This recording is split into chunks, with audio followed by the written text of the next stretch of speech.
Hey, what's up, everybody? If there's one thing that I've learned in life, it's that these really abstract and kind of difficult to understand concepts are a lot easier to understand when you use real-life examples involving real people. This is one of the things that makes me cringe somewhat when I read papers or arguments or so on by people who focus exclusively on statistics. Statistics are nice and are useful, but we need to think something about the players or the people or whoever it is behind it. So, to give you an idea of where we're going with this, if you don't know already from the thumbnail, I'll just go ahead and show you here. This is the Evening Star, which is the best Washington, D.C. newspaper for 1924, October 11th, 1924. If you can't see from here, this is a report of the victory that the Senators had in their first and only World Series in 1924. Look, they were called the Bucks here by this paper, right? Because Bucky Harris was the manager. Interesting, and we tend to forget about that sort of thing. The reason why I bring this up is not just because it's really cool to look at this old paper, right? So if we go, there's more coverage here on page 4.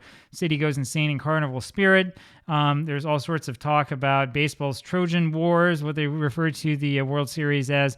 The president was asked to have dinner with the champions.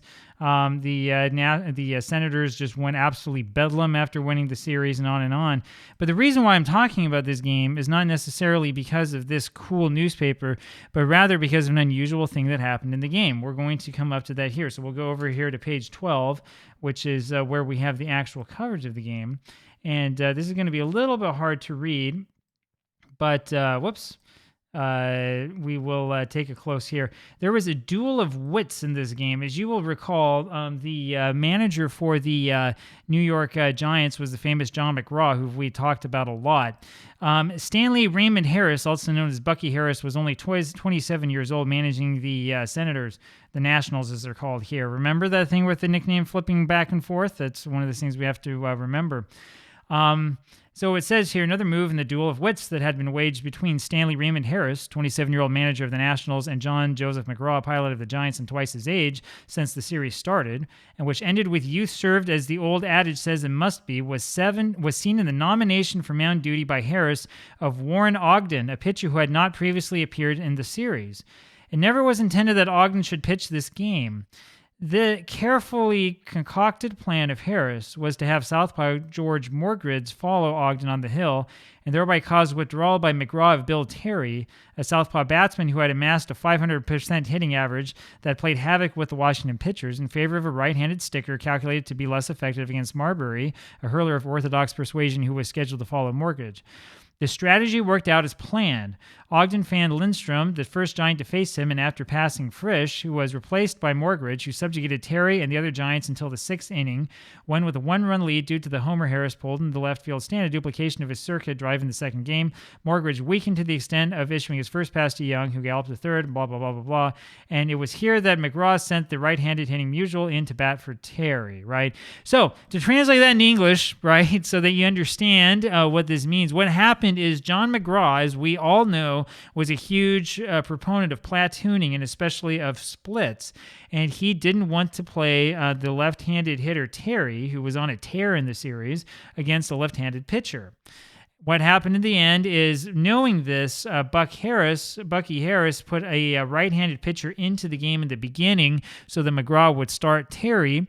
He took the right-handed pitcher out after 2 batters and replaced him with a lefty, putting McGraw in the bind. And as a result, Bill Terry only had 2 at-bats in the game. He made out both at-bats. What does this have to do with anything? Why in the world am I telling you this history and this trivia? Because we're going to talk a little bit about splits today. There is a problem with lefty-righty splits, okay? Don't come up to me and say, oh, they exist. We all know about splits. You know, you're ignoring the stats and stuff.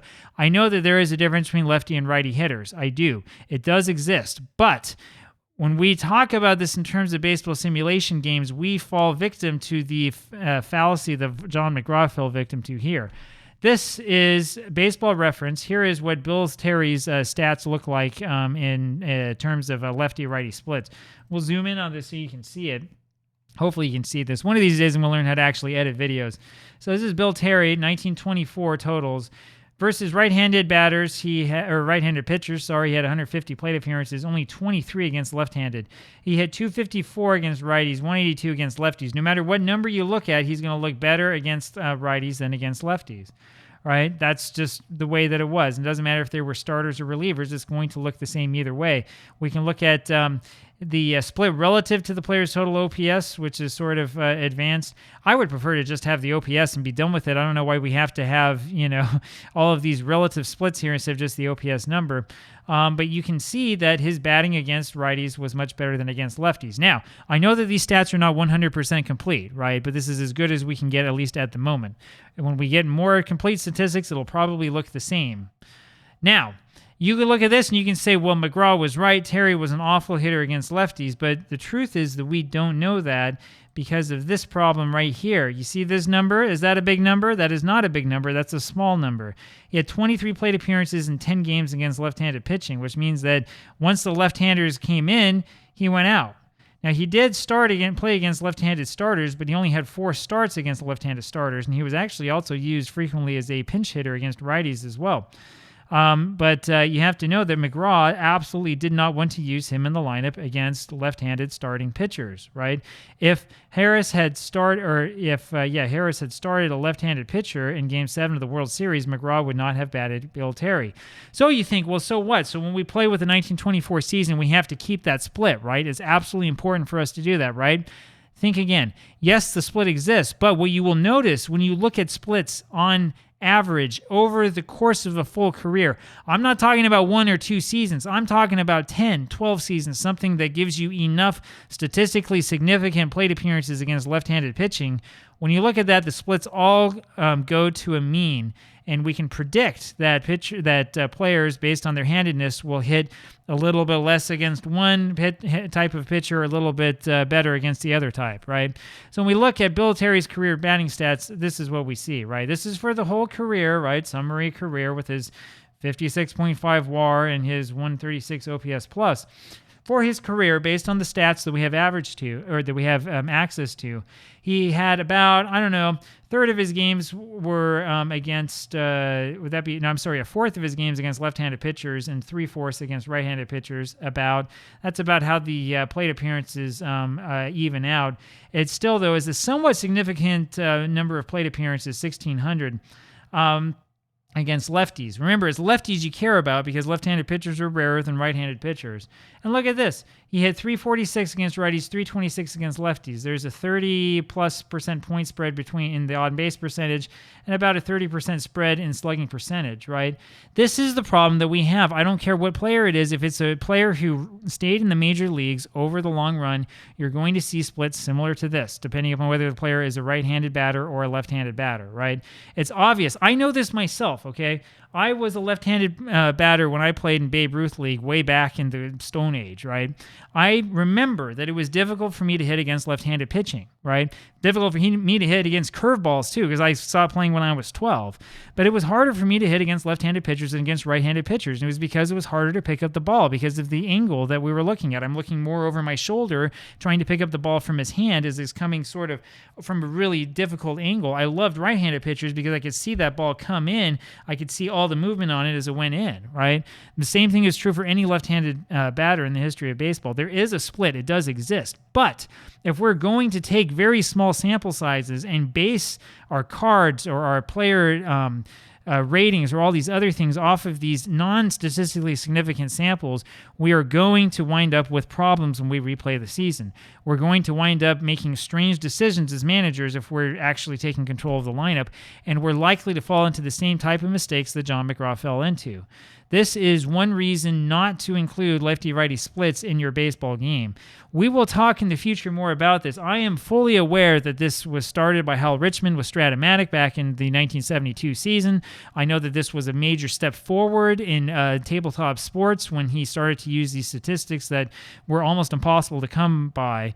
As we're going to learn as I go slowly through the history of APBA, this was a huge problem for J. Richard Seitz, who didn't have access to these stats and had to come up with something, and he just came up with something that was part of the master game, right? If you understood the thought that went in, that must have gone into using those stats, you'll understand that there wasn't much thought at all. J. Richard Seitz kind of had to have something because people were going over to the other game, so he came up with something, right?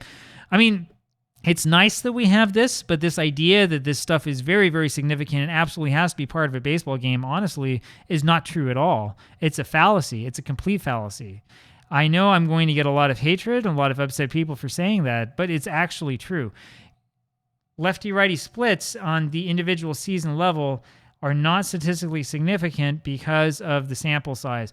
Whenever you talk about any of these things, anything in baseball that involves statistics, you have to make sure that your sample size is large enough. If it is small and you're coming to any sort of conclusion, it's not statistically significant.